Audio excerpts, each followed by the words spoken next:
A informação do dia é o que acabou de acontecer em Écône.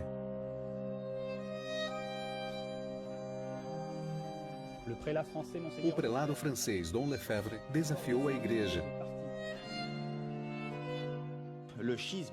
Eis aí o cisma. Dom Lefebvre. Dom Lefebvre excomungou a si mesmo.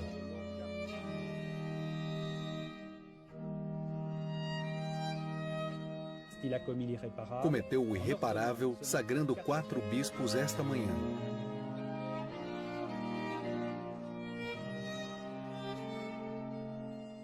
Em 1988, Dom Marcel Lefebvre sagra 4 bispos, sem o Acordo de Roma. Diante de 10.000 fiéis, ele desobedece publicamente ao Papa a fim de continuar a obra que fundou. A Fraternidade Sacerdotal São Pio X. Como foi que este bispo, antigo missionário do Gabão, arcebispo de Dakar, delegado apostólico de toda a África francófona, superior geral da Congregação do Espírito Santo, pôde chegar a tal ponto de ruptura? Como pôde este homem achar-se assim no coração de uma tempestade que continua a abalar a igreja inteira? É o que vamos tentar compreender através de sua história.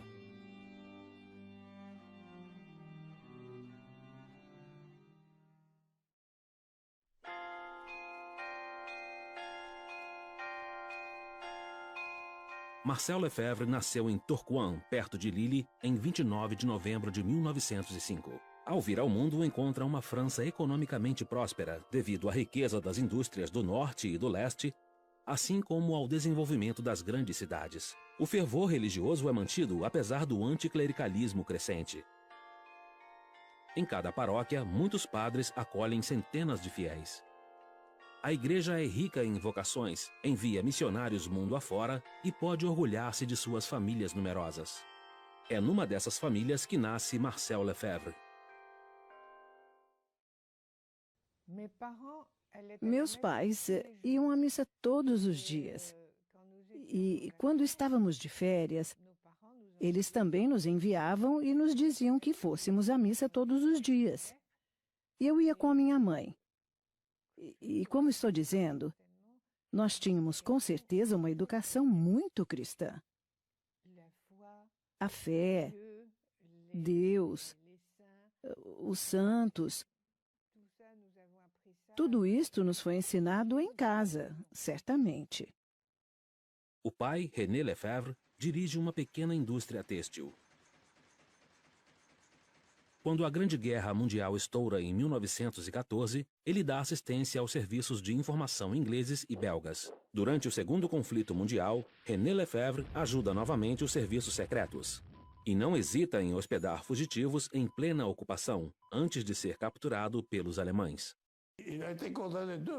Ele foi condenado à morte 2 vezes, mas como buscavam saber mais informações, e por meu pai poder fornecê-las, guardaram-no com vida.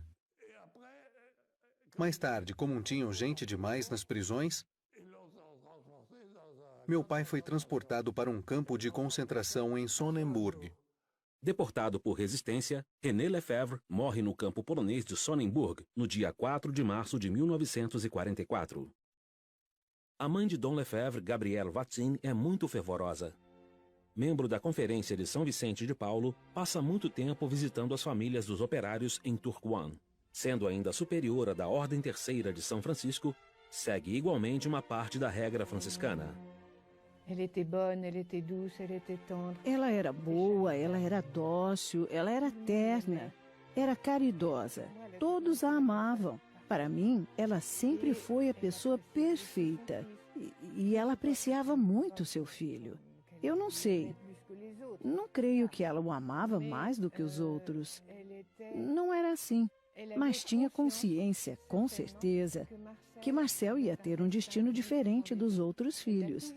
Ela sempre teve essa impressão, tenho certeza. Dos 8 filhos, os 5 mais velhos consagraram-se a Deus. René e Marcel junto aos padres do Espírito Santo. Jane será freira de Maria Reparadora. Bernadette, freira do Espírito Santo. E Cristiane, carmelita. Marcel Lefebvre cresceu, pois, num universo profundamente cristão. O essencial de sua escolaridade foi cursado no Colégio do Sagrado Coração, em Tourcoing, uma instituição que deu centenas de padres à igreja. Era bom aluno, o protótipo do bom aluno. Ordenado, sério, era meu amigo de infância e fiquei 8 anos com ele no mesmo banco do colégio. Marcel era aquele que sempre estabelecia a paz entre nós todos. Era ele quem sempre tentava arranjar tudo e que tinha talvez a maior influência sobre todos os seus irmãos e irmãs. Ainda hoje, quando tenho uma dificuldade, um julgamento a fazer ou um problema para resolver, automaticamente, sem realmente querer, penso sempre nele. Que diria o Marcel? Que faria o Marcel? É automático. E acho que o mesmo acontece com meus irmãos e irmãs. É a mesma coisa. Ele era um ponto de referência para nós.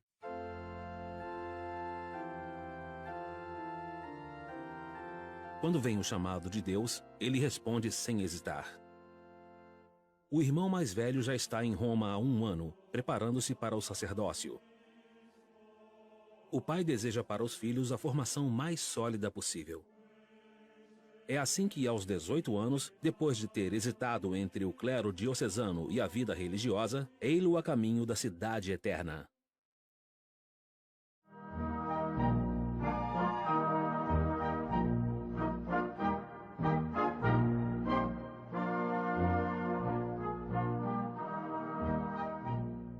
Instala-se em Santa Chiara, seminário francês dos Espiritanos, perto do Vaticano.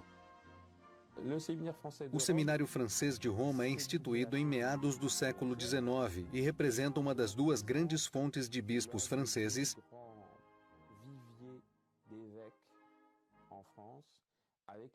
junto com o Seminário de São Sulpício em Paris.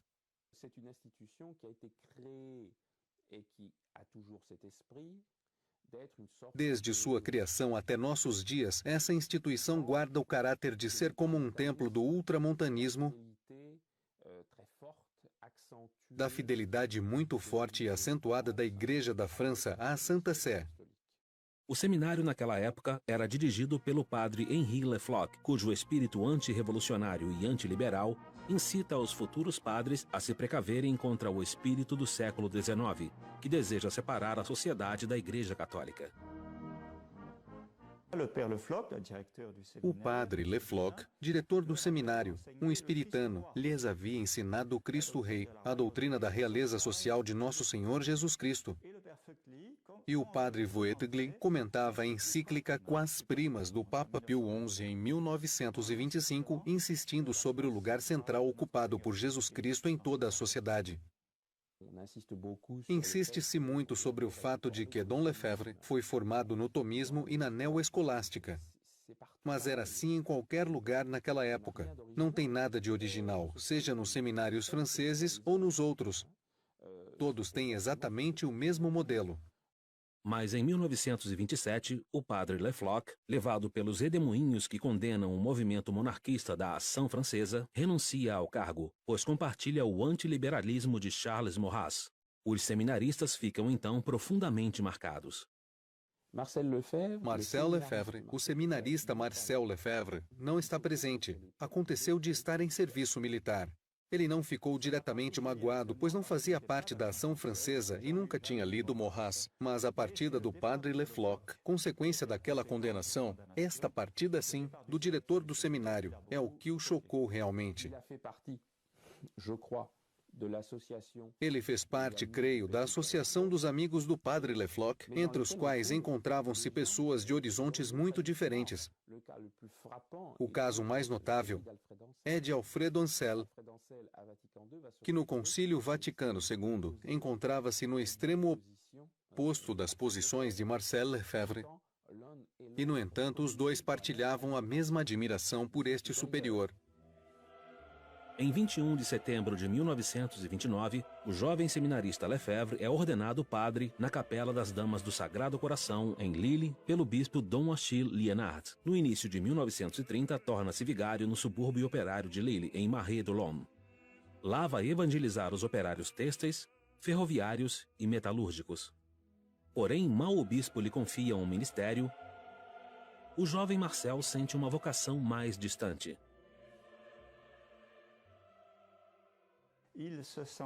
Ele se sentia um pouco desocupado na França, ao passo que seu irmão, já missionário no Gabão, escrevia-lhe cartas e cartas dizendo: Marcel, vem nos ajudar. Temos batismos, temos catecismo, temos conversões.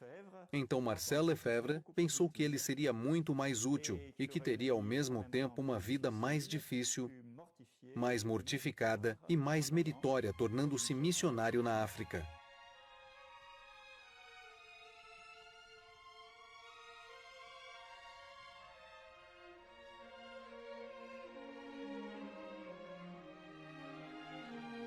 Então, em 1931, Marcel Lefebvre é admitido no noviciado dos Padres do Espírito Santo, em Orly. Ele entra na comunidade religiosa que foi criada em 1703 por Claude Poulard de Place e revivificada no século XIX pelo padre Liebermann para evangelizar a África. A formação que recebe consiste em se impregnar profundamente do espírito missionário. Em seguida, é nomeado para o Gabão, para o seminário de Libreville.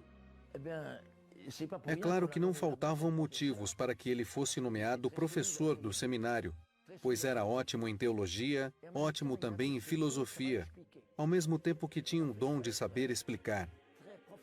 Na África, é preciso ser realmente professor, bom pedagogo, dar exemplos e falar lentamente. E isso era um de seus dons. Durante 6 anos, ele se empenha na formação de padres africanos. Esta preocupação responde ao desejo dos papas, de Leão XIII a Pio XI, de formar um clero autóctone depois de séculos de missão. O jovem professor dava as aulas de teologia e de Sagrada Escritura. Antes de tornar-se diretor do seminário em 1934, com apenas 28 anos.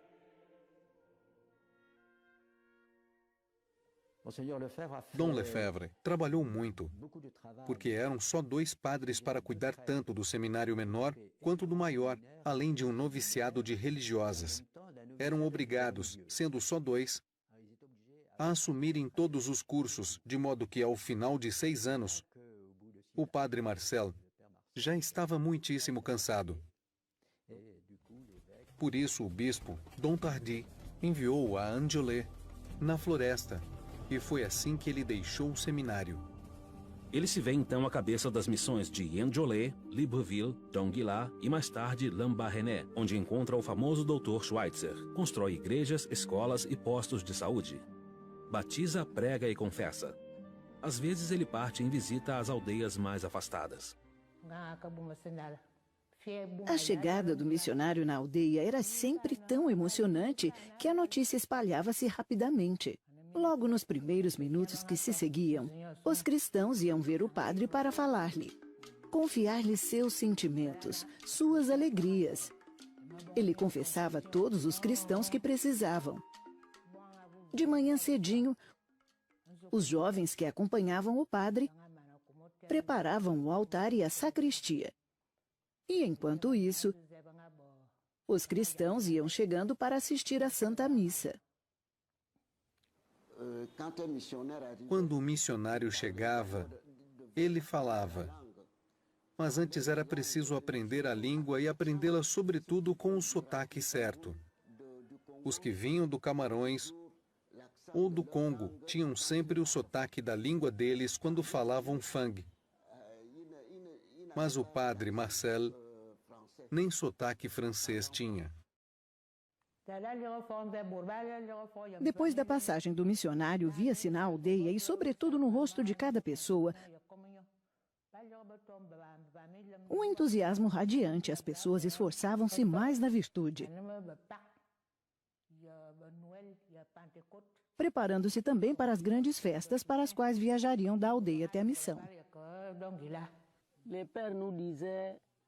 O padre nos falava às vezes. No domingo, ele sempre dava uma conferência. Ele saía da missão e vinha até o convento. Todas as moças se reuniam para escutar o que ele dizia. Ele nos dizia sempre: temos de ser sempre bons cristãos e boas cristãs, porque o mundo vai mudar. Não queiram seguir os bens deste mundo.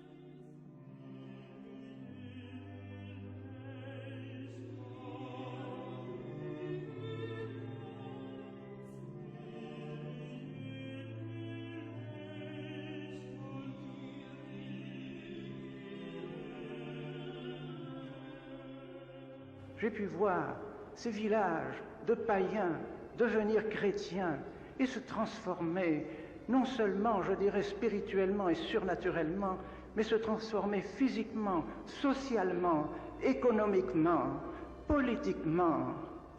Et alors le village se transformait peu à peu, sous l'influence de la grâce, sous l'influence de la grâce du saint sacrifice de la messe.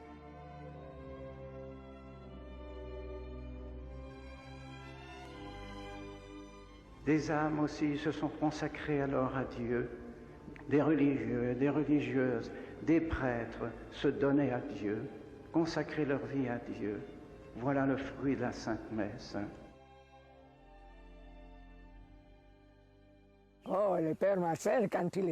O padre Marcel, quando estava em Lambaréné, era um padre tranquilo, dócil e todo mundo o apreciava. Aliás, naquela época havia muita gente querendo entrar. Dentre os rapazes havia pelo menos alguns que insistiam e pensavam em entrar no seminário. Quanto às moças, também queriam entrar no noviciado. Em outubro de 1945, uma piroga traz um envelope vindo de Paris. O superior-geral o chama de volta à França. Depois de 13 anos no Gabão, o missionário deve voltar para a metrópole. Quando a notícia da transferência chegou, os cristãos escreveram para protestar. Creio que meu pai fazia parte dos que escreveram para Libreville, sem dúvida, ao bispo, e a resposta chegou dizendo que a decisão vinha de mais longe e que não dependia de Libreville. Então, a gente o deixou partir, e no dia em que ele veio dizer adeus às freiras e às moças, eu estava presente, na pequena escola. Todo mundo chorava, as meninas, a emoção era enorme. Todos lamentavam sua partida. Um padre como este.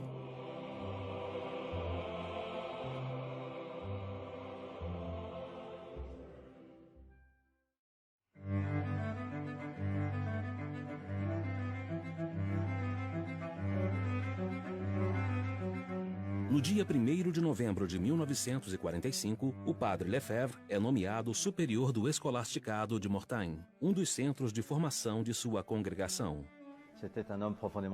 Era um homem profundamente espiritual e, além disso, tinha um modo de falar caloroso. Mas, sobretudo, ele tinha sido missionário em Lambaréné. Ele tinha o prestígio de alguém que estivera no terreno das missões. E ainda por cima era um homem que tinha o senso de organização.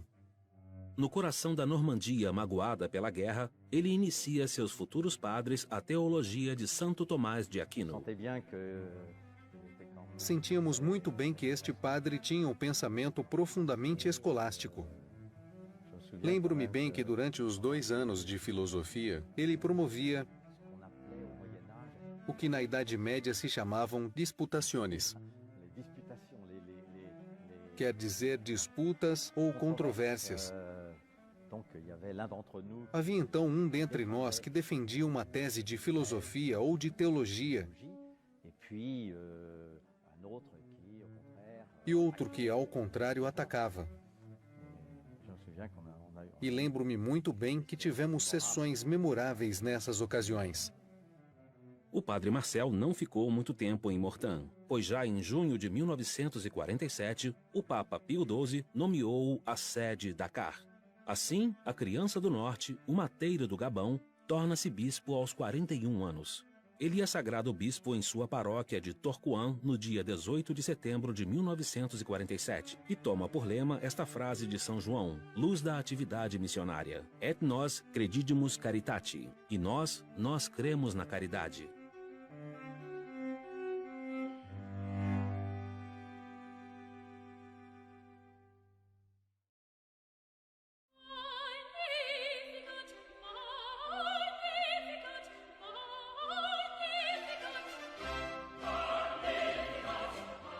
Naquela época, Dakar, de maioria muçulmana, era a capital da África Ocidental francesa, ou seja, de uma grande parte do Império Colonial francês. Até 1947, Dakar ainda era uma diocese de missão. Além disso, o último bispo, Dom Grimaud, não era lá muito ativo. Teve problemas por ser muito apegado ao poder de Vichy, tendo por isso que renunciar em 1947. E é nesse momento que Dom Lefebvre é nomeado. Dom Lefebvre, no plano pastoral, transformou essa diocese numa autêntica diocese metropolitana, multiplicando igrejas, missões e escolas. Fez um trabalho pastoral enorme durante os 15 anos em que lá esteve, de 47 a 62. Ele levantou a igreja do Senegal, que estava realmente moribunda. Ele deu um novo fôlego. Era preciso criar novas missões, multiplicar as paróquias. Quando Dom Lefebvre chegou, só havia uma paróquia em Dakar, só uma. Só havia a catedral como paróquia para toda a cidade de Dakar. Claro, havia algumas capelas. Tá bem. Mas vejam o que ele fez. Ao ir embora, ele deixou não sei quantas paróquias em Dakar. Em 15 anos, o número de ordenações é duplicado. O jovem arcebispo, com base em sua experiência de Libreville e de Mortain, tem grande apreço pela formação dos padres. No leste de Dakar, compra um terreno e constrói o seminário de Sébikotane. Foi ele que desenvolveu praticamente todos os seminários do Senegal. Não tínhamos muitos formadores. Melhoramos graças a Dom Lefebvre, que chamou professores para levantar um pouco o nível de formação dos padres. Essa era a sua preocupação. Sempre que podia, ele vinha nos visitar, porque Dom Lefebvre importava-se imensamente com o seu seminário, assim como com a formação dos jovens que lá estavam. Mas ele ainda tinha a grande preocupação pastoral de aumentar as possibilidades de evangelização no território que lhe era confiado. E por isso se interessava muito pelas vocações africanas. Dom Lefebvre é realmente um discípulo dos valores espirituais de nosso instituto e especialmente do padre Lieberman, que não via nenhuma possibilidade de evangelização da África sem padres africanos. E Dom Lefebvre estava convencido disso. Para que nasçam vocações e famílias cristãs, Dom Lefebvre pede auxílio a numerosas congregações para ensinar ou para rezar pela santificação dos fiéis. Maristas, dominicanos, irmãos do Sagrado Coração, carmelitas, todos são chamados para colaborar na cristianização da diocese. Então Dom Lefebvre trouxe para o Senegal uma dezena de novas congregações. Foi uma de suas grandes contribuições para a diocese e o que permitiu a diversificação do grupo religioso. Quanto às mulheres, houve talvez umas 20 congregações religiosas que vieram se instalar em Dakar. Com isso, abriu amplamente as portas da diocese às congregações que não trabalhavam lá antes, permitindo particularmente o desenvolvimento do ensino e da hospitalização. Em seu episcopado, ele fundava e decidia. É por isso que a riqueza de que se beneficia atualmente a diocese de Dakar, posso dizer, em parte, foi ele. Sim.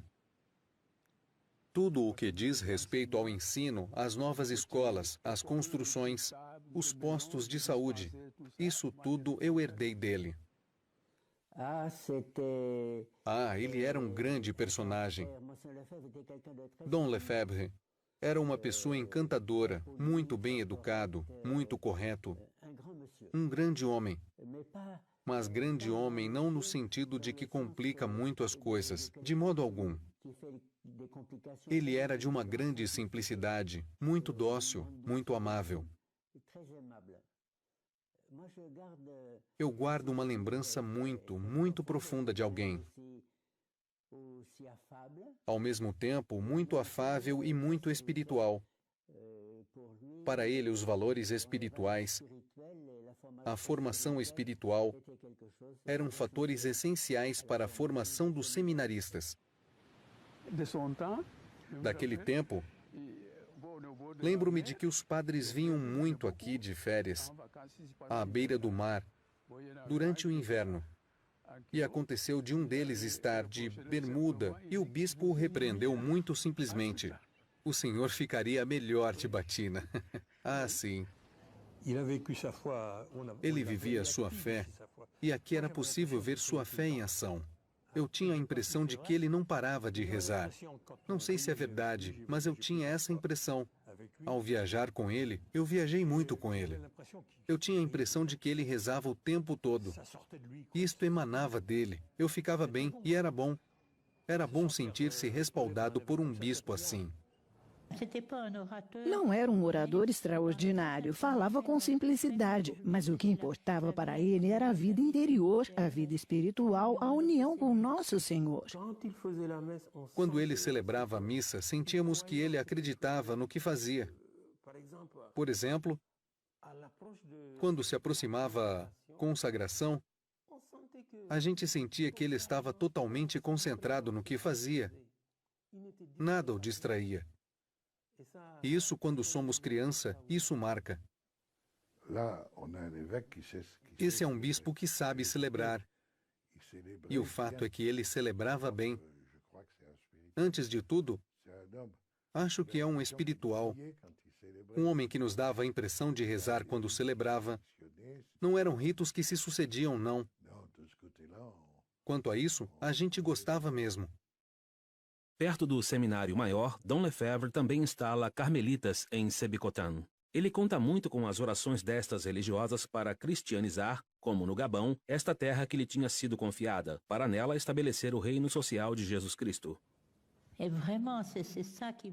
Realmente era isso que ele queria, o reino de Nosso Senhor, a salvação das almas.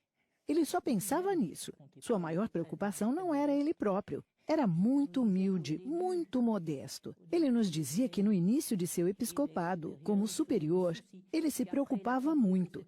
Mas depois percebeu que todos os negócios eram dirigidos por Deus, de modo que ele não tinha que se inquietar. E ele tinha tal confiança nas orações das carmelitas que chegou a escrever um artigo inteiro. Isso nos pareceu piada, para dizer que nas missões perto de Fatigue havia muitas conversões. Os pagãos se convertiam. Era realmente um fato. Sentíamos que a graça de Deus passava, que o reino de Deus chegava. Então ele perguntava: de onde pode vir isso? E ele mesmo dava a resposta: é por causa das carmelitas. Há 5 carmelitas que rezam, e é por isso que temos conversões. E então a gente dizia: realmente ele tem muita confiança em nós. E por nosso lado, a gente se esforçava por corresponder à sua confiança.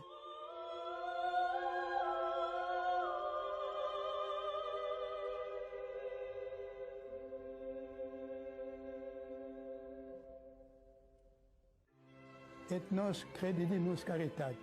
Et nos credidimus caritati. Acreditamos na caridade. Eu reconhecia Dom Lefebvre na sua divisa. Ele difundiu a caridade. Através de todas suas obras, eu via essa caridade que ele espalhava. Dom Lefebvre, depois de sua sagração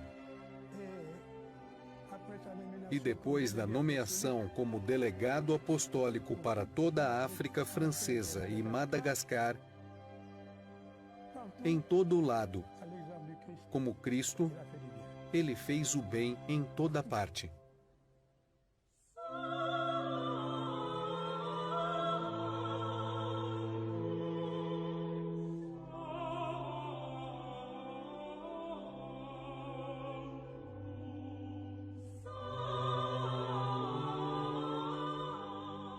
A tarefa de Marcel Lefebvre é enorme a partir de 1948, pois acumula os cargos de arcebispo e de delegado apostólico para a África francófona. Torna-se, então, representante do Papa nos territórios que vão do Marrocos até Madagascar. É o principal homem da Igreja em todo o continente. Como delegado apostólico, ele era representante do Vaticano. Era o papel que mais tarde teriam os núncios, com a diferença de que sua nunciatura não era só um país, mas o conjunto de países francófonos da África Ocidental. E não só da África Ocidental, mas de toda a África, pois até mesmo Madagascar fazia parte de seu território. O presidente Houphouët-Boigny lhe dava um carro de alta categoria e um avião para ir onde quer que fosse, estando todo mundo oficialmente obrigado a recebê-lo e honrá-lo, como delegado apostólico. E é aí que a gente vê que na África não se entende a questão da laicidade do Estado. Se é um prelado, deve ser honrado. Ele representa Deus. Ponto final. Isso era típico. De Abidjan a Djibouti, de Dakar a Madagascar, ele favorece a edificação de seminários, de escolas, de igrejas, de hospitais. Cria 40 novas dioceses e lhes fornece bispos autóctones. A cada ano ele vai a Roma apresentar seus trabalhos ao Papa. É nessa época que Pio XII redige a grande encíclica sobre as missões, Fidei Donum.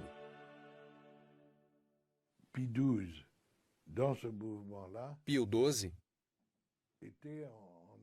nesse assunto, concordava, ou melhor, Lefebvre estava de acordo com o Pio XII. Há quem diga, mas disso não tenho provas, que foi o pensamento de Lefebvre que se concretizou no documento do Papa, na encíclica. Mas, enfim, ao mesmo tempo, Pio XII, um conservador, tinha uma nova visão sobre o futuro da África. Agradava a Lefebvre. Agradava aos dois. Dom Lefebvre coloca as balizas da Igreja da África numa época em que o continente está em plena mutação. O movimento da descolonização atinge um a um todos os países. O arcebispo teme, sobretudo, que esse movimento se realize contra o cristianismo. Ele pensava que isto favoreceria o desenvolvimento do comunismo. Claro, ele se opunha muito ao comunismo e pensava que a descolonização era um movimento inspirado pelos comunistas. 1962. Ele tem 56 anos. É preciso partir. O novo Papa João XXIII quer definitivamente favorecer a instalação de bispos locais e Dom Lefebvre, que perde todas as suas prerrogativas, é convidado a voltar para a França. Mas seu país natal mudou radicalmente desde sua partida, há 30 anos. É que nos anos 50 recomeça a guerra entre integristas e progressistas. Mas já há debates para saber que atitude tomar no contexto da Guerra Fria, assunto do qual não se pode fugir. Deve-se buscar uma aliança com esse mundo ligado ao Partido Comunista em suas diferentes ramificações? Ou temos de nos colocar numa posição anticomunista, firme, resoluta e clara, como propõe o decreto do Santo Ofício de 1949? Ora, a Igreja da França oscilava. Uma parte da Igreja francesa sentia-se atraída pela ideia de que o futuro da humanidade se encontrava nas mãos da classe operária e que então era preciso, não digo aderir ao Partido Comunista, de modo algum, nem às suas organizações, mas manter contato com o movimento operário. Ora, em 1959, Dom Lefebvre colocou-se publicamente contra a ideologia comunista. E ele explica, de fato, que a linha de conduta da Igreja sempre foi a de se opor às consequências da Revolução Francesa, de se opor aos falsos princípios da Idade das Luzes, de se opor à heresia, à falsidade dos direitos humanos. Pode-se então dizer que em 59 todas as cartas já estão na mesa. O episcopado francês vê com maus olhos a chegada desse arcebispo missionário que toma tão facilmente uma posição, de maneira que lhe propõe a diocese de Toul, uma das mais pobrezinhas do centro da França. Na França, quando um general mal visto é descartado, ele é enviado a Limoges E todos dizem então que o general é Limoges, sendo Tulle perto de Limoges, dizia-se, Dom Lefebvre foi Tullisé. Mas Dom Lefebvre fica pouco tempo em Tulle, pois já em 1962 é eleito superior geral pelo Capítulo Geral dos Espiritanos. A partir de então, passa a viajar o mundo inteiro desde seu escritório em Paris e depois em Roma. Ele está à frente de uma congregação de 5.000 membros instalados em 300 dioceses. Ele gozava de um prestígio bastante grande e de um apoio institucional, de modo que foi eleito de maneira principesca, com extrema rapidez, sem atrasos. O processo foi bem sucedido. É um candidato que aparece na lógica de sua posição nos anos 50 como um reformador pateliano muito prudente.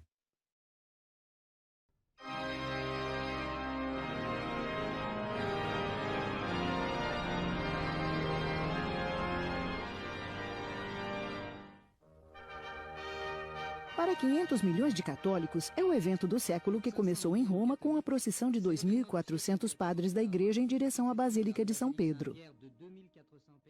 Em 11 de outubro de 1962, abre-se o Concílio Vaticano II, o primeiro concílio da igreja desde há um século. Esta procissão excepcional preludiava a abertura do concílio ecumênico pelo Papa João XXIII. Como bispo e tendo participado ativamente da preparação, Dom Lefebvre faz parte dos padres conciliares.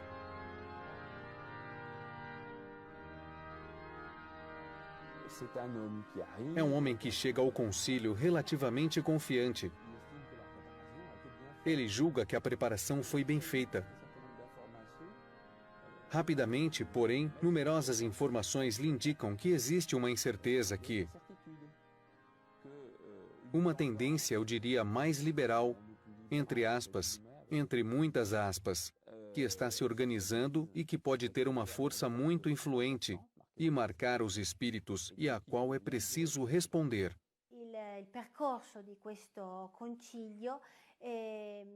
O desenrolar desse concílio foi, por assim dizer, confuso desde os primeiros dias,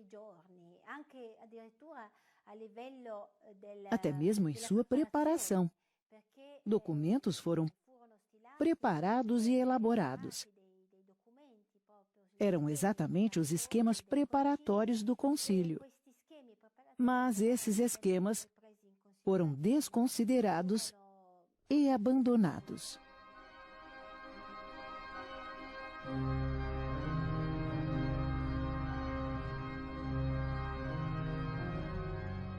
Os esquemas preparados há 3 anos são então rejeitados desde os primeiros dias. Correntes revolucionárias apareceram com muita violência, sobretudo da nova teologia, da Nouvelle Théologie.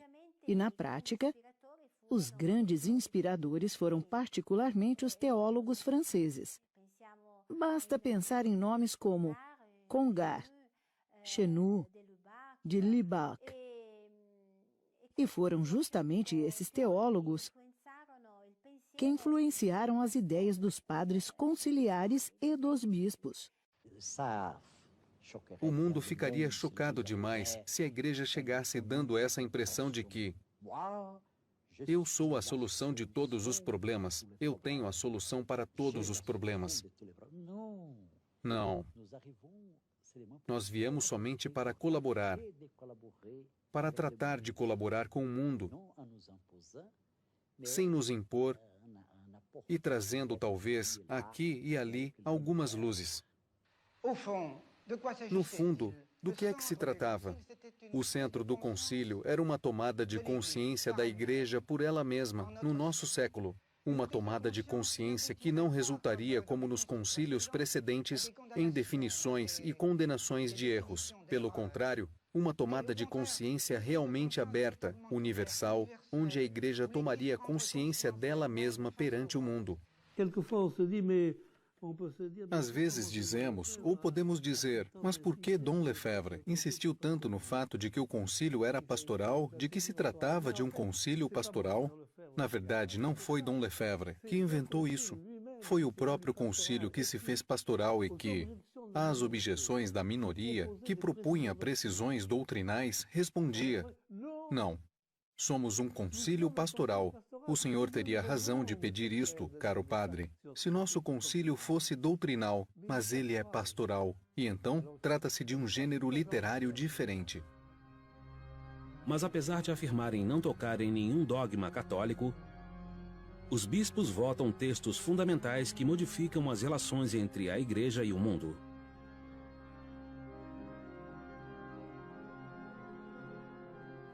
Lefebvre lui-même a très bien résumé.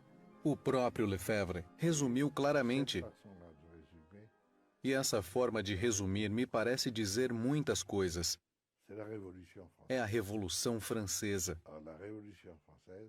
Ora, a Revolução Francesa significa liberdade, igualdade, fraternidade. O concílio caminha em direção a uma declaração sobre a importância da liberdade de consciência.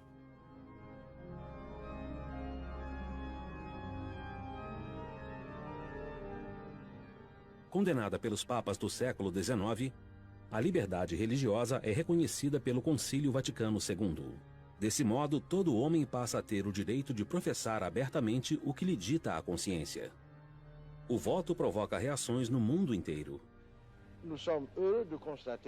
Estamos felizes em constatar que o cristianismo, com essa nova definição da liberdade religiosa, se junta ao concerto das religiões semíticas, isto é, o judaísmo e o islamismo, pois, pelo que sei, tanto o islamismo quanto o judaísmo sempre admitiram este princípio de tolerância para todos os homens.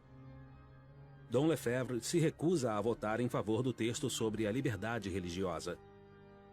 Ele vê nisto a promoção do erro ao mesmo nível que a verdade.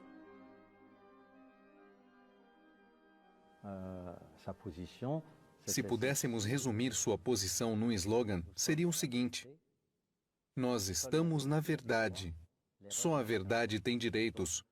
O erro não tem nenhum direito. Por isso, os que não estão na verdade não têm direito nenhum. É uma afirmação um tanto maciça, mas creio que era mais ou menos a sua posição. L'Église dit qu'on peut tolérer l'erreur, vous voyez, parce que pour l'Église catholique, les autres religions sont dans l'erreur. Et donc, si on peut tolérer l'erreur, mais jamais on peut avoir un droit naturel, c'est-à-dire un droit qui est donné par Dieu, en définitive, puisque la nature, l'Église considère que c'est Dieu qui nous a donné la nature. Donc, c'est lui qui aurait donné un droit aux hommes de pouvoir publiquement diffuser leurs erreurs dans la société. Ça, c'est une chose qui est absolument contraire à tout ce que l'Église a affirmé autrefois. Deuxièmement, em segundo lugar, a autoridade, o governo da Igreja, deve ser colegial. Um grupo em que todo mundo deve se expressar. Liberdade, igualdade. O debate sobre a colegialidade é sem dúvida o que mais desencadeia as paixões. Toca no próprio poder do Papa e no dos bispos. Nesta rixa, Dom Lefebvre encontra-se ao lado do secretário do Santo Ofício, o cardeal Ottaviani, e contra o bispo de Lille, o cardeal Liénard, que o havia ordenado e sagrado bispo. Os bispos participam desta infalibilidade, não ao lado do Papa, mas unidos a ele, pois ele faz parte do colégio episcopal. Colegialmente, o Papa os faz participar do governo universal da Igreja. Isso acontece no concílio. O concílio é infalível e são os bispos unidos ao Papa.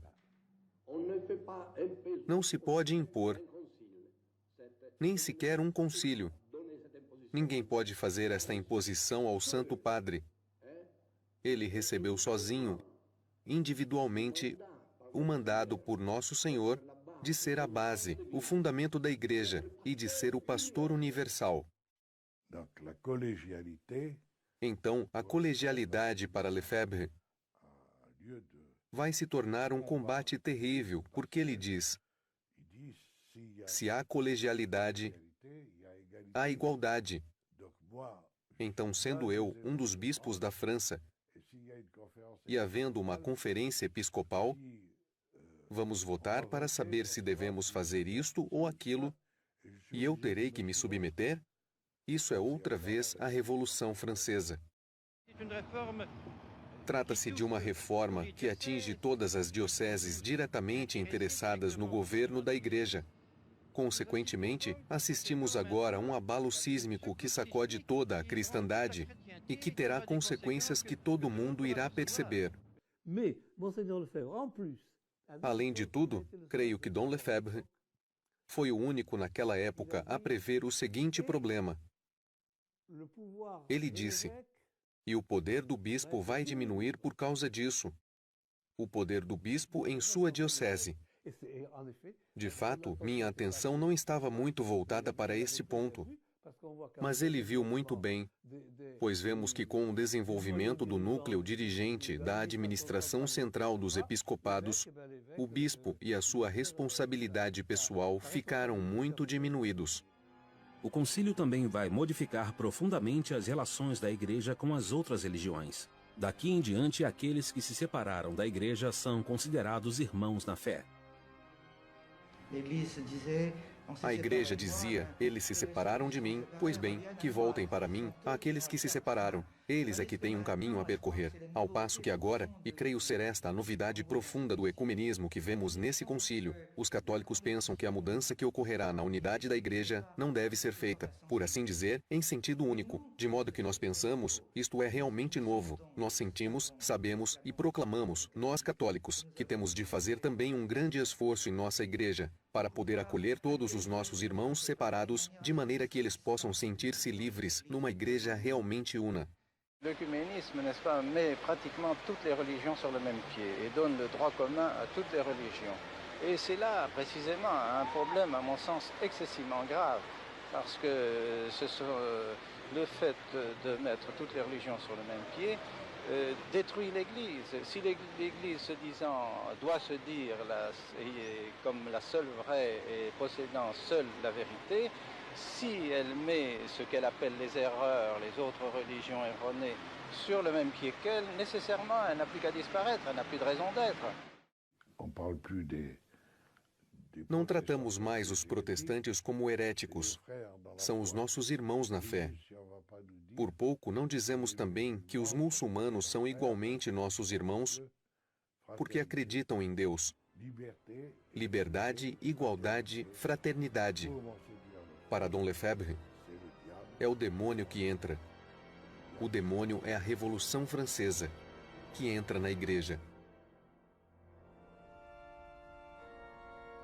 O essencial do concílio acontece nos bastidores, e a organização prévia dos padres liberais permite o sucesso de suas ideias. Só muito mais tarde é que alguns bispos conservadores se organizam. Com o italiano Carli e os brasileiros de Proença Segor e de Castro Maier, Dom Lefebvre constitui o Cetus Internationalis Patrum, o Grupo Internacional dos Padres. Esse pequeno Cetus era uma organização que reunia 250 padres conciliares, ou seja, bispos, que não assinavam nada para entrar no Cetus. Era simplesmente uma lista de endereços. Dom Lefebvre foi nomeado presidente e organizou principalmente as coisas materiais, tais como o problema de edição dos textos e as fotocopiadoras, o trabalho dos secretários que deviam datilografar a cada dia as informações para o voto na sessão seguinte. Graças a esta organização prática de Dom Lefebvre, eles conseguiram bloquear várias vezes a máquina progressista do concílio. Conseguiram algumas vitórias e, em particular, adiaram por 5 vezes seguidas o documento sobre a liberdade religiosa. Houve, então, incontestavelmente, uma ascensão do poder desta ação, porque Paulo VI queria obter o acordo mais unânime possível e, sob esse ponto de vista, ele se viu obrigado a fazer certo número de concessões, modificando ele mesmo alguns textos. Por exemplo, no texto sobre o ecumenismo, existem certas fórmulas que foram modificadas pelo próprio Papa, baseado nas emendas propostas pelo Tietus. No dia 8 de dezembro de 1965, o Papa Paulo VI encerra oficialmente Vaticano II. Vira-se uma página na história da Igreja. O lado conservador inquieta-se e já pensa em minimizar a aplicação do concílio. Como superior geral, Dom Lefebvre tem a obrigação de aplicá-lo em sua congregação. Penso que, de início, ele achava que a aplicação do concílio seria dirigida por Roma e que o essencial das questões perigosas seria controlado. Acontece que entre 66 e 68, ainda como superior geral dos espartanos, ele pôde ver as derrapagens que já aconteciam, sobretudo na província espiritana da Holanda. A província já estava completamente fora de controle, totalmente, em particular os jovens, os escolásticos e outros, que esperavam o casamento dos padres e zombavam das constituições. Na preparação do capítulo, tudo era considerado ultrapassado, ridículo. Já estávamos do outro lado do espelho, e isso era antes de maio de 68. Nesse mesmo ano, Dom Lefebvre, que tinha sido eleito superior geral por 12 anos, renuncia ao cargo. Ele bate de frente com a crise do sacerdócio. Essa crise começou no decorrer da década de 60, sobretudo a partir de maio de 68. Trocas e diálogos. O manifesto que data do final de 68 e que preconiza o casamento dos padres, seu engajamento na política, assim como nos sindicatos e no trabalho, gerando uma dessacerdotalização e uma dessacralização completa da função sacerdotal.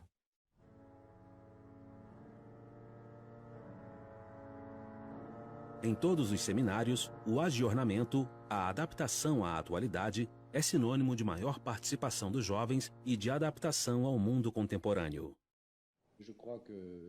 Creio que as estruturas que se definiram neste início de ano durante nossos conselhos gerais levam justamente em conta esta participação, e fomos realmente nós, seminaristas, com a equipe de animação, que estabelecemos juntos essas estruturas em função dos desejos e das necessidades de cada um. Cada vez mais, assistíamos a uma dessacralização do sacerdócio, e a formação dada nos novos seminários estava realmente a léguas de distância daquela que tínhamos recebido em nossa época, não é verdade? De modo que os jovens padres, não digo que não tenham tido mérito, mas eles saíam e não tinham a formação doutrinal como nós tínhamos recebido, e assim eles iam, cada vez mais, de experiência em experiência, me entende? Até mesmo em Roma, as instituições de formação eram animadas por esse movimento inovador.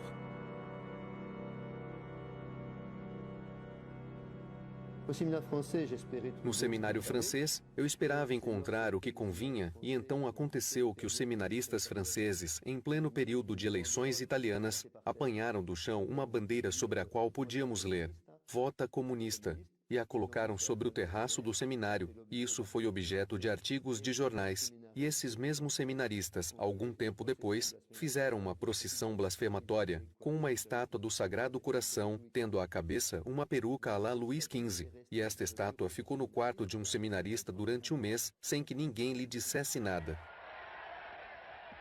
Foi nessa mesma época que o cardeal Marty, então arcebispo de Paris, fez um elogio ao movimento estudantil de contestação de maio de 68. Os senhores também ficaram emocionados com o que aconteceu no último mês de maio, a irrupção de uma juventude inteira, uma juventude que de repente quer ocupar seu lugar na vida. Sentimos também nesses eventos de maio uma seriedade da classe operária que procura não só ganhar seu salário para viver, mas também que busca encontrar sua liberdade, ser independente, também ser respeitada pelo que é. Muitos católicos se afastam da igreja por causa desses sermões progressistas, de esquerda. Essa ausência de reação contra as ações comunistas, sim, numa área que é muito importante diante da propaganda comunista, da ideologia comunista, de tudo isso. Eis aí um bispo. Eis aí um bispo que fala do comunismo. Que disent les communistes? Ils disent que la religion est une aliénation. Oui, c'est vrai, la religion est une aliénation, en ce sens que nous donnons nos corps, nos âmes, notre intelligence, notre volonté dans les mains de Dieu. Nous nous aliénons pour nous donner tout entier à Dieu, tout entier à celui qui nous a créés. Vous vous aliénez pour un parti, pour des hommes. Vous mettez toute votre nature, toute votre puissance, tout ce que vous avez dans les mains des hommes. Eu vi muitas pessoas naquela época voltarem à prática religiosa, também com um bispo desses. Mas aos olhos dos fiéis, a mutação mais visível vinda do concílio foi, sem dúvida, a mutação da liturgia. Desde 1969, Paulo VI ordena a aplicação do Novus Ordo Missi, em vez do antigo missal dito de São Pio V. Depois da consagração, é a comunhão sob as duas espécies.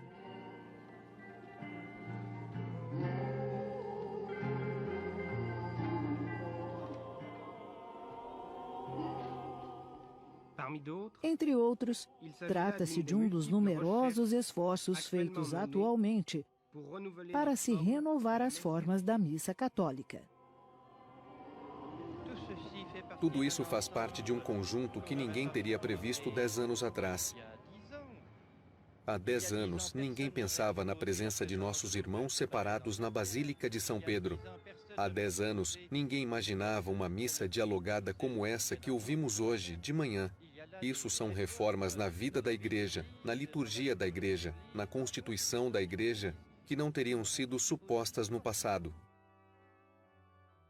Apesar das proibições, Dom Lefebvre decide se opor à missa nova e continuar celebrando a antiga. Ele tinha plena consciência de que essa missa tinha sido feita num acordo com os protestantes para eliminar tudo o que lhes desagradava, e assim, deixando de lembrar as verdades fundamentais da fé, corríamos o risco de perdê-la.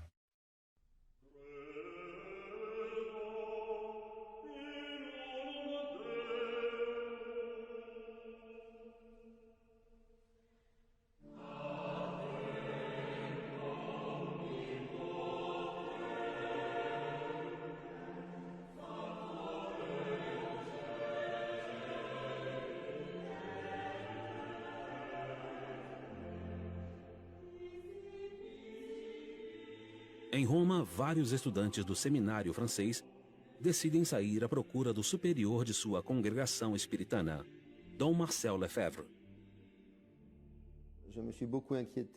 Fiquei muito preocupado com a impossibilidade em que nos encontrávamos de continuar a trabalhar e de ter alguma certeza de chegar ao sacerdócio, visto o estado de espírito reinante. Fui então levado a lhe pedir que fizesse alguma coisa por nós. No princípio, ele me respondeu: vou achar-lhes um bispo. E lembro-me de ter tido a audácia de responder: mas, monsenhor, é o senhor que queremos.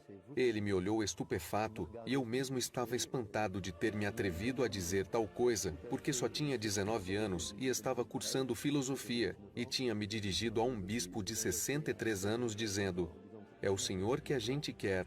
Não era pouco atrevimento, mas ele não disse nada e depois me respondeu: bom, vou pensar nisso. Dom Lefebvre aproveita o apoio do seu amigo Dom Charrier, bispo de Fribourg, na Suíça. Sua universidade ainda possui um clima favorável às ideias tradicionais. Dom Lefebvre se decide então, já em idade de se aposentar, a abrir uma casa de formação sacerdotal. Em maio de 1969, na biblioteca do professor Fahy, vários amigos o encorajam a empreender esta fundação de espírito tradicional. Lá encontrava-se o padre Marie-Dominique Philippe, dominicano, o abade de Haute-Rive, cisterciense, o Dr. Fahy. E então ouvi esses senhores conversando sobre a situação da igreja, sobre a situação do sacerdócio, e todos, particularmente o padre Marie-Dominique Philippe, encorajando-o a criar alguma coisa em Fribourg, sob sua própria autoridade.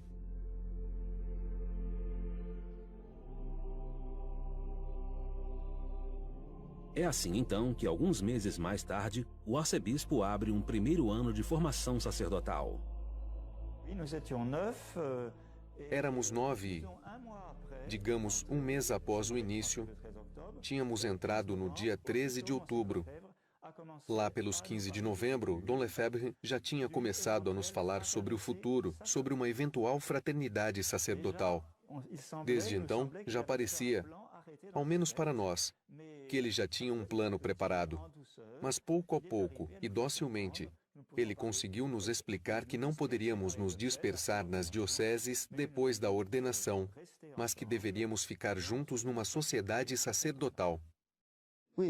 Dom Lefebvre preocupava-se bastante com a regularidade canônica. Quando ele abriu sua casa em Fribourg, foi com um acordo de Dom Charrière, o bispo de Fribourg, que encorajou-o ardentemente a fazê-lo, e também com o apoio do cardeal Journet e do padre Marie-Dominique Philippe. Depois lembro-me muito bem que quando ele teve o reconhecimento canônico do nosso instituto, no início, ele ficou encantado e dizia: "Vejam, agora nosso projeto foi reconhecido pela igreja. É uma obra da igreja. Ninguém poderá contestá-la." Mas pouco a pouco, o ensino que recebem esses jovens na Universidade de Fribourg adapta-se às reformas. Dom Lefebvre procura então providenciar uma formação separada. Uns amigos da região do Valais propõem-lhe a antiga casa dos cônegos do Grande São Bernardo, comprada em Écône, no Valais. A partir do início das aulas de 1970, o nome de Écône, na paróquia de Ride, vai se tornar célebre. Meu bispo, Dom Adam, a quem fui consultar, é claro, disse-me: "Ah, sim, é preciso, senhor padre. É preciso que o senhor tenha relações com eles. É preciso convidá-los. E se eles convidam o senhor, vá ter com eles." Foi o que fiz, e de tal maneira que por 2 vezes levei Dom Adam pessoalmente a Écône para encontrar Dom Lefebvre, e a cada vez ele dizia: "Ah, é mesmo a providência. É uma obra de Deus. Estou contente." Apesar da imposição do novo rito da missa, Dom Lefebvre decide formar seus seminaristas com um antigo missal.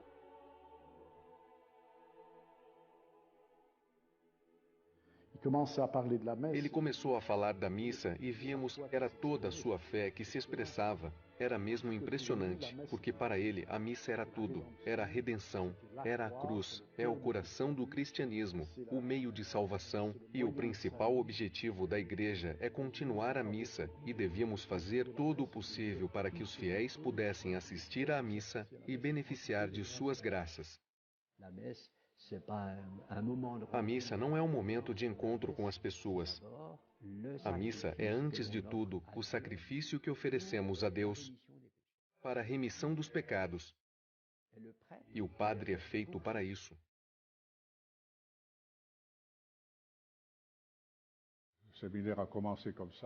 O seminário começou assim. E depois, a cada ano, outros seminaristas vinham, de tal maneira que a casa tornou-se pequena demais. Foi preciso projetar construções.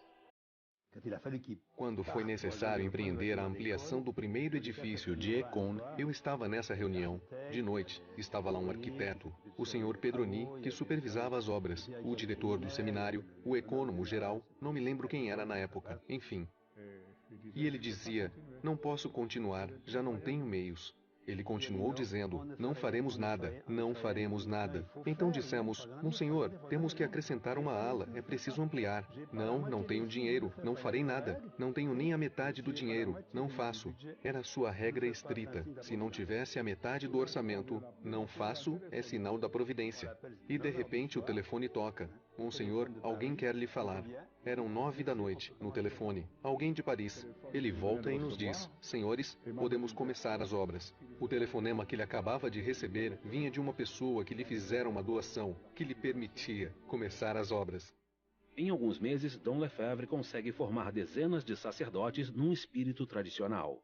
De Roma chegam-lhe cartas de encorajamento da parte de cardeais. A fraternidade São Pio X é completamente aprovada. Evidentemente, o episcopado francês percebeu imediatamente o perigo representado por esse seminário que formava padres unicamente para a missa tridentina e que recusariam a nova missa. E foi particularmente Dom Etchegaray que montou logo em seguida a primeira oposição, declarando o seminário de Écône ser um seminário selvagem. Por volta de outubro de 1972, os bispos da França tomam algumas medidas em Lourdes. Pouco a pouco, as portas se fecham para os padres de Écône. Durante alguns encontros romanos, Dom Lefebvre é censurado por não rezar a nova missa. Em novembro de 1974, 2 enviados de Roma são diligentemente remetidos pela Secretaria de Estado para inspecionar Écône. Écône a reçu uma visita apostólica. Écône recebeu uma visita apostólica. Uma visita apostólica quer dizer enviados do Papa que vêm averiguar como andam as coisas, interrogar as pessoas. É um procedimento canônico normal. Pode-se fazer uma visita apostólica a uma diocese ou a um mosteiro. Sim, é isso. E então Dom Lefebvre volta depressa ao seminário, reúne sua gente, faz uma conferência, diz o que é uma visita apostólica, acalma todo mundo e espera o dia seguinte. No dia 11 de novembro, chegam Onclame e Deschamps. Lembro-me muito bem, a gente esperava passeando pelo grande corredor com Dom Lefebvre, e ele me disse, porque sabia que era o começo das complicações com Roma, preferiria morrer a ver-me em oposição com Roma. Mas Dom Lefebvre fica profundamente escandalizado com estes 2 representantes do Papa. Ele percebe que na conversa com os seminaristas, eles faziam perguntas, falavam, etc., mas que também, e sem se envergonharem nem um pouco, diziam que duvidavam da ressurreição física de nosso Senhor Jesus Cristo. Eles não assistiram a nenhuma missa durante os 2 dias que, penso eu, passaram no seminário e tiveram conversas tão revolucionárias diante de Dom Lefebvre, que Dom Lefebvre teve que fazer aquela famosa declaração de 21 de novembro de 1974. Nous adhérons de tout notre cœur, de toute notre âme, à la Rome catholique, gardienne de la foi catholique et des traditions nécessaires au maintien de cette foi, à la Rome éternelle, maîtresse de sagesse et de vérité. Nous refusons par contre, et nous avons toujours refusé, de suivre la Rome de tendance néo-moderniste, néo-protestante, qui s'est manifestée clairement dans le Concile Vatican II et après le Concile dans toutes les réformes qui en sont issues. Aucune autorité, même la plus élevée dans la hiérarchie, ne peut nous contraindre à abandonner ou à diminuer notre foi catholique.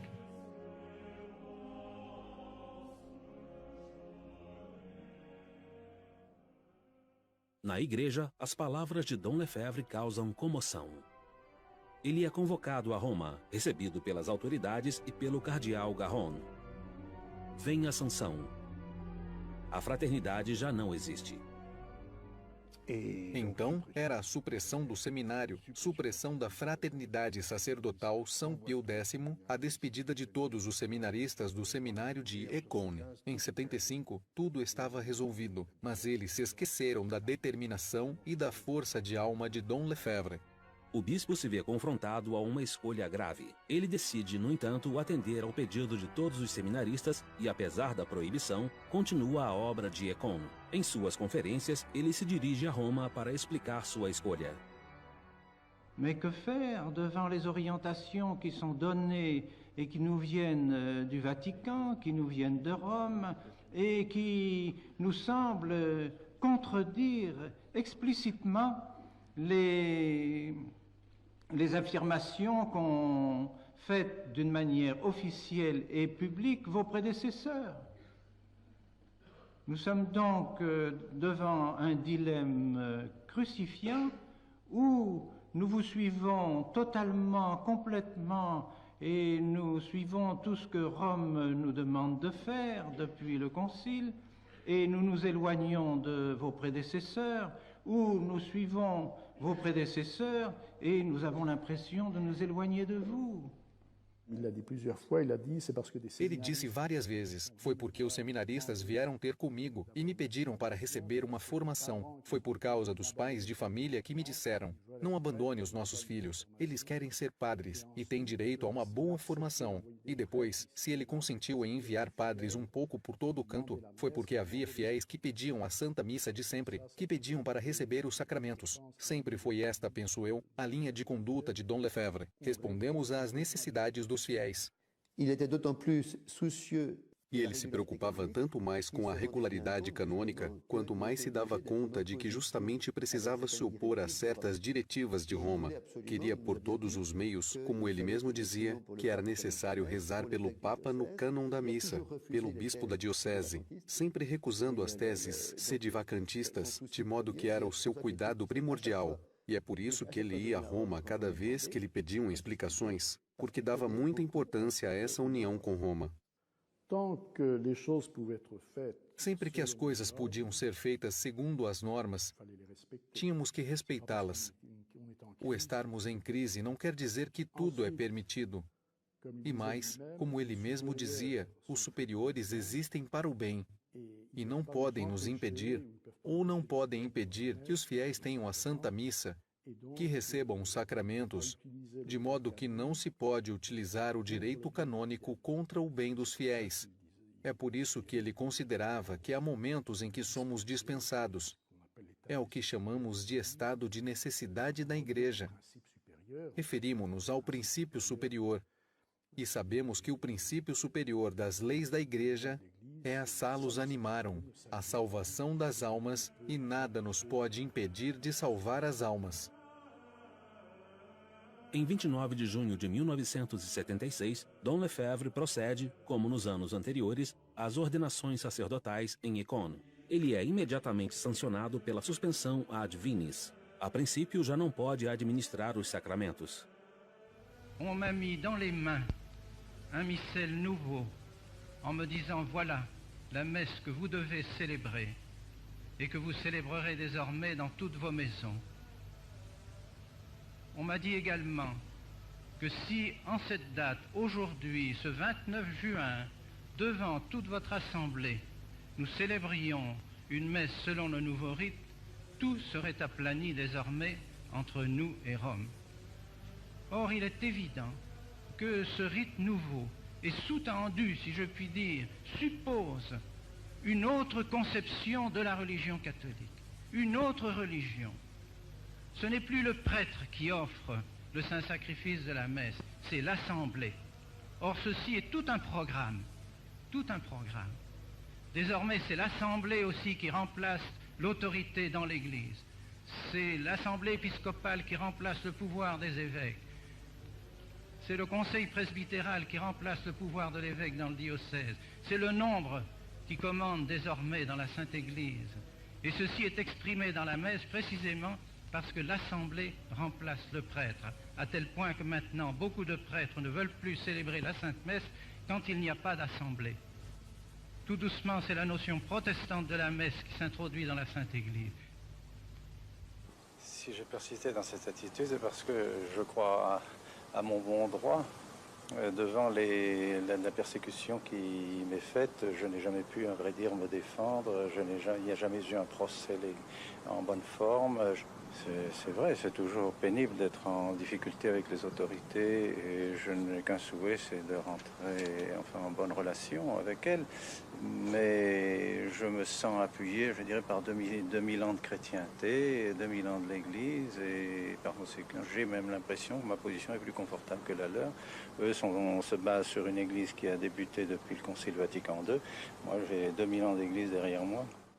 Em meados de 1976, a visita à França de Dom Lefebvre ganha de repente um aspecto midiático. Em 29 de agosto, ele celebra a missa em Lille, diante de 10.000 fiéis. Em Lille, tinham previsto uma sala para 500 pessoas, mas ao final foi preciso alugar o Palácio das Exposições para reunir as 10.000 pessoas. E isso tudo foi feito em um mês. Toda hora telefonavam a Dom Lefebvre. Monsenhor, devemos mudar de sala. A de 500 pessoas não tem lugar suficiente. Vamos pegar a de 2.000. Não é suficiente. Mudamos para uma de 5.000. Ainda é muito pequeno. Vamos alugar o Palácio das Exposições. S'opposer aux autorités les plus grandes dans l'Église, Être suspens à divinis pour un évêque, c'est une chose grave, une chose très pénible. Comment peut-on supporter une chose comme celle-là, sinon pour des raisons excessivement graves? Et oui, les raisons de notre attitude et de votre attitude sont des raisons graves. C'est la défense de notre foi. Je fais une œuvre tout à fait semblable à celle que j'ai accomplie pendant 30 années, et voici que tout à coup, je suis suspens à divinis, peut-être bientôt excommunié, séparé de l'Église, renégat, que sais-je? Est-ce possible? Est-ce donc que ce que j'ai fait pendant 30 ans était susceptible aussi d'une suspense à divinis? Je pense au contraire que si à ce moment-là, j'avais formé mes séminaristes comme on les forme maintenant dans les nouveaux séminaires, j'aurais été excommunié. Si j'avais à ce moment-là enseigné le catéchisme qu'on enseigne dans les écoles à ce moment-là, on m'aurait dit hérétique. Et si j'avais dit la Sainte Messe, comme on l'a dit maintenant, on m'aurait dit suspect d'hérésie. On m'aurait dit aussi hors de l'Église. Alors je ne comprends plus. Quelque chose précisément a changé dans l'Église. Quando eu estava na Califórnia, ele me visitou 3 vezes e em Michigan, Houston, Phoenix, foi sempre a mesma coisa. Não estou fazendo nada além de transmitir o que recebi como seminarista, como sacerdote e como bispo. É o simples tradidi quod et accepi. Transmiti o que recebi. Je veux qu'à l'heure de ma mort, lorsque notre Seigneur me demandera qu'as-tu fait de ton épiscopat, qu'as-tu fait de ta grâce épiscopale et sacerdotale, je ne puis pas entendre de la bouche du Seigneur, tu as contribué a détruire l'Église avec les autres. No mês de setembro, conseguindo enfim uma audiência com Paulo VI, Dom Lefebvre pede ao Papa que o deixe fazer a experiência da tradição. Muitos intelectuais se mobilizam em sua defesa. Dom Lefebvre é um homem que admiro. Fez muito bem à sua volta. Ele fez o seguinte: primeiro, lembrou a muitos franceses que eles tinham uma religião. Ele os forçou a se questionarem sobre essa religião, sobre a fé deles. No que é que eu creio? Sou realmente católico romano ou o quê? Será que... aonde estamos indo? Dom Lefebvre é muito apegado à missa dita de São Pio V, que não é de São Pio V. É uma missa muito antiga, porque ele pensa que é a missa que todos os fiéis, todos os católicos, celebraram ou assistiram. É a missa de Pascal, é a missa de São Cura d'Arce, do Padre Foucault. Ele não entende que todas sejam permitidas. Muitas outras missas, muitos outros ritos, menos um rito, o rito da Santa Missa de sempre, de tantos séculos, de modo que eu penso muito naturalmente, eu diria respeitosamente ao Papa. Se você fosse Paulo VI. Sim, é isso. Eu poderia permitir a missa de São Pio V em algumas circunstâncias. Isso resolveria imediatamente uma situação muito grave, porque eu penso que o que está em jogo nesta crise é muito grave. Paulo VI disse: vou ver, vou refletir, vou rezar, vou consultar. Mas posteriormente parece que ele mudou de ideia e declarou a Jean Guiton, várias semanas depois: em hipótese alguma podemos conceder a liberdade do missal tradicional. Seria desvalorizar toda a obra do concílio. Entre os conselheiros de Paulo VI estava o cardeal francês Gabriel Garron, que fez parte da comissão que recebeu Dom Lefebvre e que provocou sua condenação. Quer saber de uma coisa? Quando Dom Lefebvre tomou sua decisão, eu fiquei evidentemente transtornado. Olhando agora para trás, eu digo: se tivesse que recomeçar em consciência, não faria algo diferente do que fiz. Quando ouvi dizerem que eu era um dos que faziam pressão ao Papa sobre esse assunto, fiquei simplesmente estupefato. Recebi uma missão, cumpri meu dever, remeti meu trabalho, como dizia Morriat. Feito isso, não me sinto nem um pouco ligado à sequência das coisas. Nós, seminaristas, só queríamos uma coisa: continuar. Um ou outro professor, a gente sabia. Era preciso primeiro obedecer, e depois conversar, e em seguida talvez fosse possível continuar mais tarde. Dom Lefebvre conhecia o tipo de gente com quem já tinha falado, com quem já tinha tido contatos em Roma. Ele conhecia esses romanos, ele conhecia a Roma modernista, mas ele preferia a Roma eterna e já tinha escolhido a Roma eterna, de modo que, para ele, a decisão era continuar. Ele viajou várias vezes para a África, para os Estados Unidos, para a América do Sul, para diferentes países da Europa. Fez conferências em muitos lugares do mundo. Tentou fazer contato com os grupos que combatiam pela mesma causa, pela fé, pelo antigo catecismo, pela Santa Missa, e que também pediam padres. Ele atraía especialmente muitas vocações que eram formadas por ele em seus seminários e às quais em seguida ele conferia a ordenação. E assim, pouco a pouco, nos países para os quais voltavam esses novos padres, ele ia tentando implantar priorados, seminários, centros de retiro e também escolas. Isso tudo significa, no final das contas, restaurar, de certa maneira, uma pequena cristandade.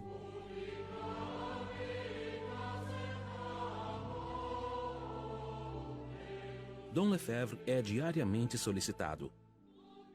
Desde 1971, ele é contactado por moças que querem consagrar-se a Deus. Ele cria então as Irmãs da Fraternidade São Pio X para facilitar o trabalho dos padres. É sua própria irmã, Madre Marie Gabrielle, que aceita encarregar-se desta fundação.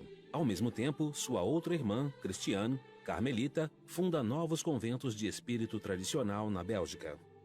Ele não tinha um plano pré-estabelecido. Foi à medida das circunstâncias que ele fez o necessário para que a fé fosse mantida e para que ele pudesse transmitir o que tinha recebido. Ele era profundamente prático, tendo sido missionário. Os senhores sabem, ele se adapta ao terreno em função das circunstâncias e das necessidades. As ordens religiosas masculinas também se desenvolvem. Em Mérigny, o padre Le Carreau recebe o apoio de Dom Lefebvre para evangelizar novamente o centro da França. Em Vaucluse, o bispo ordena padres no mosteiro do Barroux. Em Beaujolais, ele apoia o padre Eugène, que mantém a ordem de São Francisco. Em Avrillé, em Anjou, o prelado confere as ordens a jovens dominicanos. Na África, ele tinha percebido que a vida religiosa estava frequentemente à origem da conversão dos pagãos.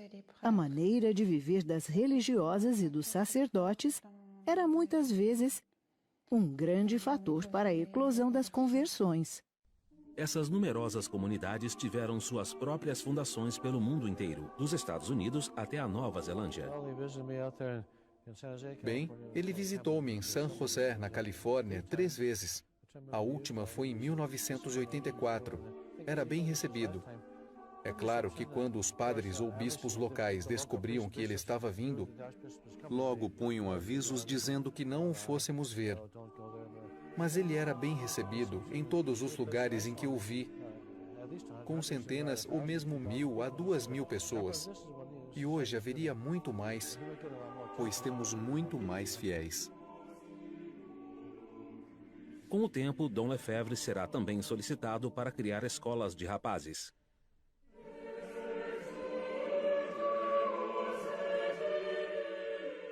Ao passo que as dominicanas de Brignoles e Fanjeaux vão fundar escolas de meninas. A progressão da obra de Dom Lefebvre continua. Quando faleceu, a fraternidade estava estabelecida em 22 países, contando com 239 padres e 5 seminários. Conto uma anedota. Uma vez, no carro, eu lhe disse: "Mas, monsenhor, há uma coisa que não entendo.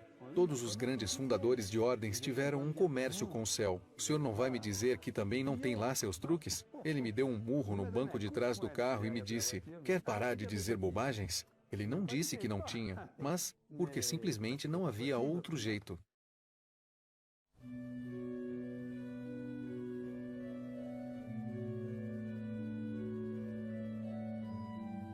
Nos anos 80, as relações com as autoridades pioram. De seu lado, Roma pensa em ver a Fraternidade São Pio X desaparecer junto com seu fundador, cuja idade avançada e a saúde precária deixam entrever um falecimento próximo. Dom Lefebvre falou-me pessoalmente sobre a ideia de uma sagração episcopal pela primeira vez em 1983. Ele, na época, estava doente e me disse que talvez fizesse alguma coisa precisamente para garantir que, mesmo depois que nos deixasse, os seminaristas pudessem ser ordenados em nossos seminários. Mas ele era ainda jovem demais. Ele consultou e pediu conselho a diversas pessoas leigas e eclesiásticas, não somente no seio da fraternidade, mas também fora dela. E ele rezava nessa intenção, rezava sem cessar. É realmente a primeira vez na história que vemos representantes de todas as religiões rezando juntos. Em 1986, João Paulo II convida todos os representantes das religiões para rezar à sua volta. Tive a ocasião de ir a Econe. Falei com Dom Lefebvre e lhe disse: olhe os projetos dos quais se falam em Roma, que o Papa quer reunir todas as religiões e ir a Assis para que todos rezem juntos. E eu me lembro muito bem. Monsenhor pôs as mãos no rosto dizendo: é o fim das missões. E realmente com grande pesar, como se alguma coisa lhe tivesse magoado profundamente, porque ele tinha uma alma, eu diria, profundamente missionária. Pour Monseigneur Lefebvre, c'est impensable. Isso, para Dom Lefebvre, era impensável. Poder colocar assim o erro e a verdade em pé de igualdade, como se disséssemos hoje que os mesmos direitos poderiam ser dados tanto à saúde como à doença. Se a doença tem tanto direito quanto a saúde, tudo está perdido. É declarar o fim dos médicos e da medicina. Acaba tudo. Espetáculo surpreendente. Assis em oração pela paz. Vimos chefes religiosos muçulmanos pregar nas igrejas, na frente dos cristãos, sentados ao lado dos fiéis do Islã. Assis, em 86, foi para ele um drama. Ver o pontífice, vigário de Cristo, sucessor de São Pedro, rebaixado ao nível de qualquer outra religião.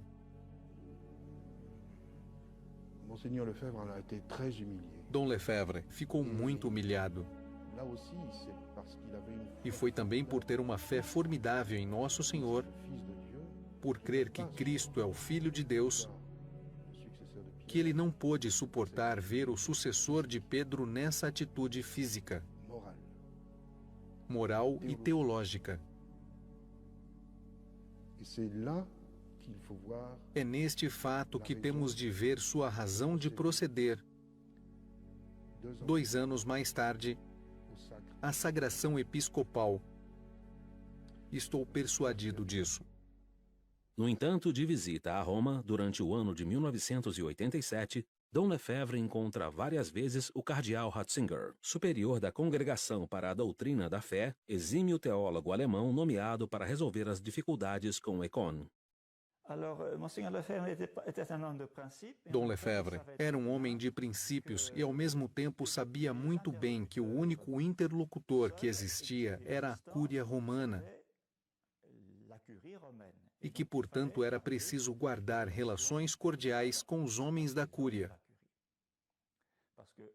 Porque a solução da crise da Igreja virá de Roma e ele estava certo disso. Era então imprescindível guardar contatos com Roma. O cardeal Ratzinger continua as negociações nos meses seguintes. Dom Lefebvre envia 2 de seus padres a Roma para trabalhar num acordo, enquanto o cardeal Gagnon é enviado pela Santa Sé para inspecionar as diferentes casas da fraternidade. Vimos coisas muito edificantes por todos os lugares que passamos. É longo, mas tentamos visitar tudo e ver as obras que estão sendo realizadas. Vê-se bem que há muito trabalho sendo feito. E qual foi a recepção que lhe fizeram as comunidades? Ou a comunidade? Muito boa. Não se pode pedir uma recepção mais calorosa. Fala-se sempre do grande amor que se tem pelo Papa e pela Santa Igreja, e do desejo que se tem de serem plenamente reconhecidos pela Igreja. Em 5 de maio de 1988, as duas partes se entendem quanto a um protocolo de acordo. Dom Lefebvre está presente em Roma, mas não quer mais perder tempo. Com quase 83 anos, ele descobre que sofre de um câncer. Ele dizia, é de fato extraordinário. Eles nos concedem a missa. É um passo enorme. Nunca poderíamos imaginar uma coisa dessas. Mas, ao mesmo tempo, a gente via que ele estava perplexo. No dia seguinte, cheguei. Dom Lefebvre não tinha vindo ao café da manhã, embora fosse um homem sempre muito pontual. E um confrade me disse. Ele disse que tinha que acabar uma carta e que logo viria. E quando chegou, me disse, me dando um tapinha nas costas: Padre, é preciso ir ao Vaticano. O senhor tem de fazer chegar esta carta ao Vaticano. E era justamente a famosa carta na qual ele retirava a sua assinatura. Houve realmente quem dissesse: foi sob pressões que ele retirou a assinatura. Havia grupos de pressão. Ora, eu posso afirmar que entre a assinatura e o dia seguinte, ninguém veio aqui. Não houve nenhum telefonema, nenhuma pressão. Penso ter sido ele próprio que viu que, mesmo havendo concessões, não era suficiente para que a fraternidade pudesse continuar a sua obra de formação sacerdotal. Não havia garantias suficientes para o futuro da fraternidade. E nesses acordos estava previsto, efetivamente, que um bispo seria sagrado. Mas quando Dom Lefebvre pediu que a sagração fosse feita no dia 30 de junho, Roma respondeu: olha, não tivemos ainda tempo para estudar completamente os dossiês. Dê-nos mais tempo para estudarmos o que o senhor nos mandou. Aí Dom Lefebvre respondeu: fixamos isto então para 15 de agosto? Ah não, é cedo demais. Então no começo de setembro? Ah não, ainda é muito cedo. Bom, então vejamos que tal no Natal? E ainda era cedo demais. Então ele lhes disse: mas digam-me uma coisa, os senhores estão esperando que eu morra? Os senhores concedem o bispo e depois não querem dá-lo? Se é assim, se os senhores não o fazem, farei eu mesmo no dia 29 de junho. E não será somente um bispo, mas 4.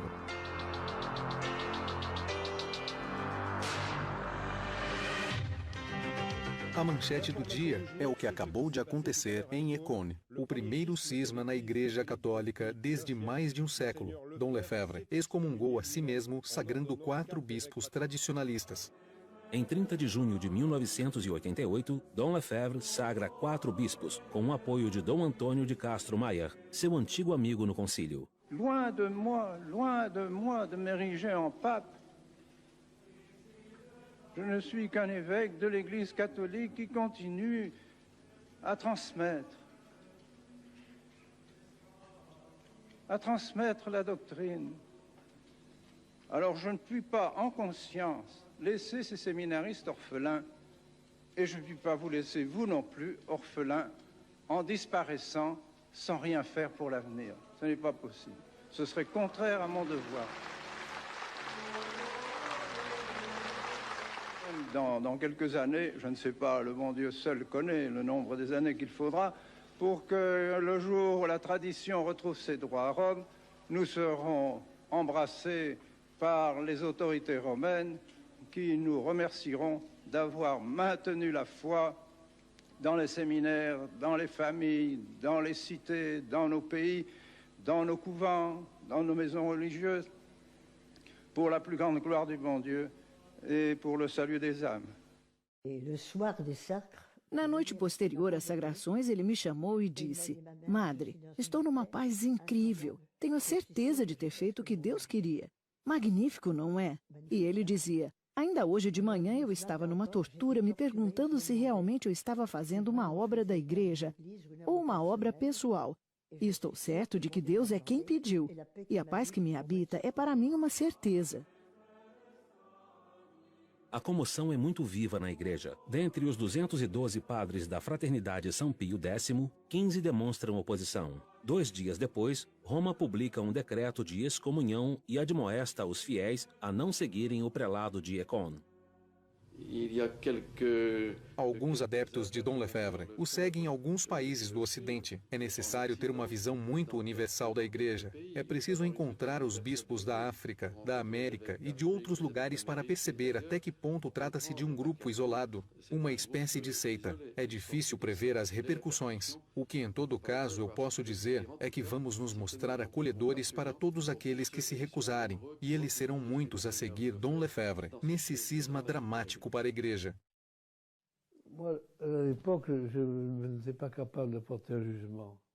Eu, naquela época, não era capaz de julgar. Agora, é difícil para mim achar que ele tenha cometido um erro.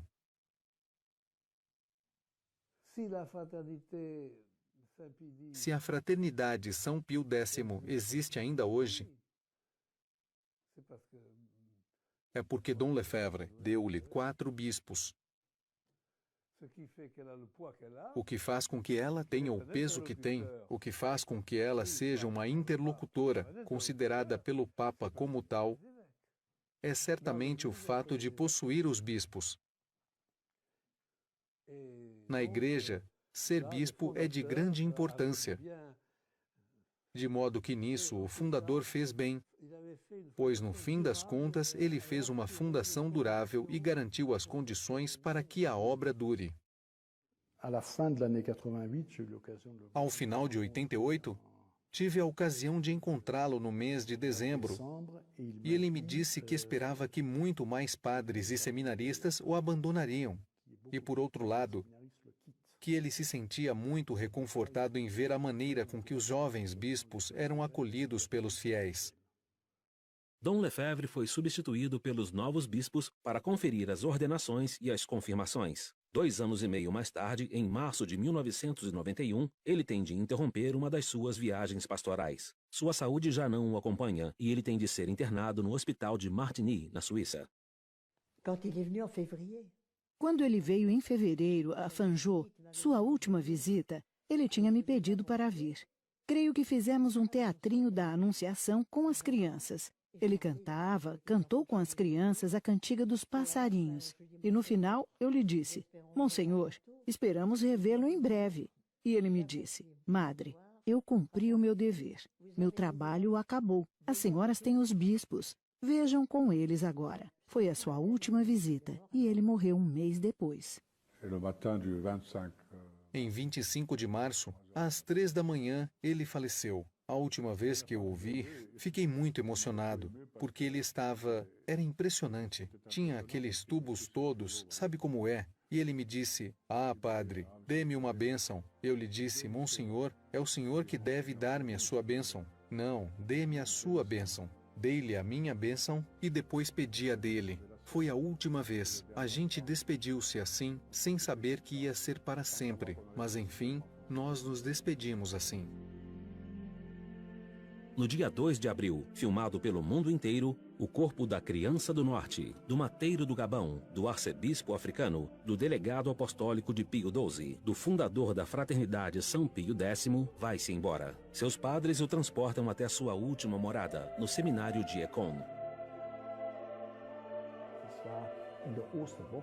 Foi durante a Semana Pascual, na terça-feira de Páscoa. De certo modo, já se anunciava algo como a ressurreição da Igreja, ainda bastante delicada, muito modesta, muito discreta, mas bem real. E eu acho que isso deu muita coragem às pessoas, e penso que elas se diziam: mesmo depois da morte de Dom Lefebvre, a obra vai continuar a se desenvolver, dar sequência ao seu trabalho de renovação do sacerdócio católico e de recristianização de uma sociedade completamente descristianizada. E é bem isso o que o arcebispo sempre quis.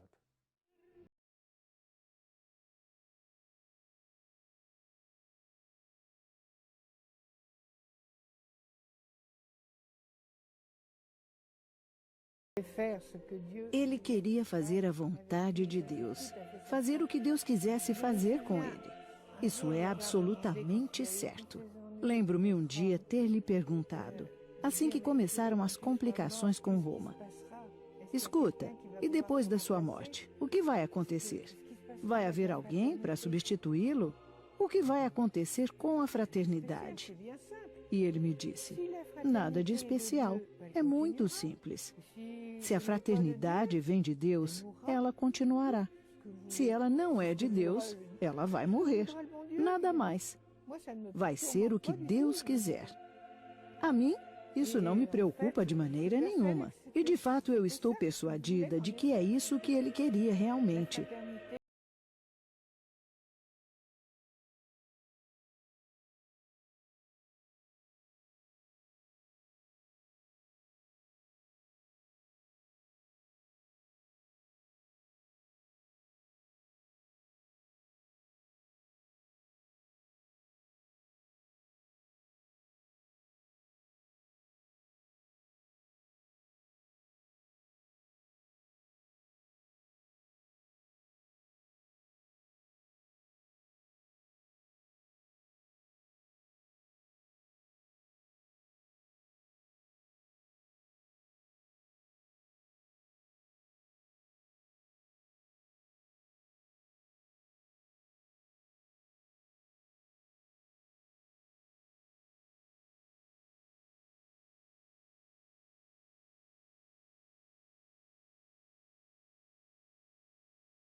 C'est un bien grand mot, parce que je voudrais que ce soit l'écho du testament de notre Seigneur.